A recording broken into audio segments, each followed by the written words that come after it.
What do you have to say to yourself, Did you rip off 40 people? No, I didn't. Did you write that check? That's not in the story. Deputies say you were. No, they're incorrect. Why would it be incorrect? They're incorrect. No story. What happened then, Say sir? that every I am working hard to help veterans. really? Yes, I am. Why would you rip them off, sir? I'm not ripping off veterans. They say you are helping yourself, not veterans. What do you say? I have not helped myself to any of the funding. They said you were pocketing the money, and then you wrote bad checks to the Holiday Inn. That is incorrect. What kind They of said you person would lost rip off every vets, check sir? you wrote. Thank you very much.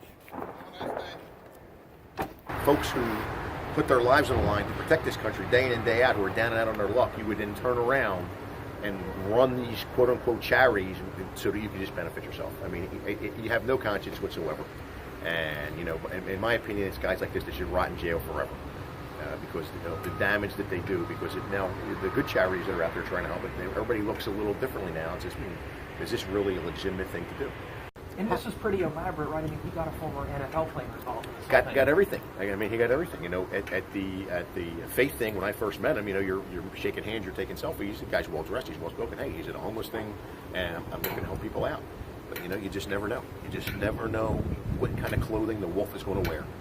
In this case, he's a wolf.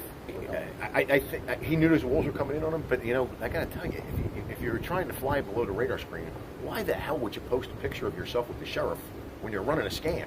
I mean, if anything's going to draw more scrutiny on you, it's going to be that the people in the community are going to say, wait a minute, this guy beat me and he's sitting there with the sheriff. He needs to know what he did to me. And that's what happened. I said, we got about five phone calls after he posted that photo, and that's when we opened up the investigation into it.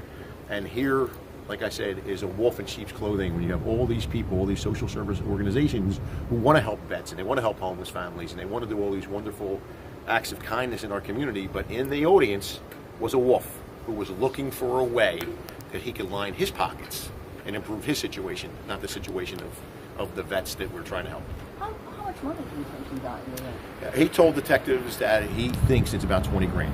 I'll venture to say that when you guys air this story, there's probably a lot of people who are embarrassed who will come forward and say, hey, got me too. And he was going to run this scam until he got locked up. There was no other thing, and what sped up his arrest, again, was posting a picture on Facebook. You know, everybody takes selfies today. Social media is all over the place, and it's a great thing. But there's a downside of it too. That people like him can prosper off that. Because if you think of it, you could walk down the street and go to any elected official and say, "Can I take a selfie? I'm so-and-so," or show up at a function. You're going to take a selfie. So the selfie was the scammer's downfall. His selfie went, I think once he posted that selfie, within 24 hours is when my phone lit up with people calling me and saying, hey, let me tell you what this guy did here. Let me tell you about this check that he bounced. Let me tell you about this. Let me tell you about that. And that's what got him.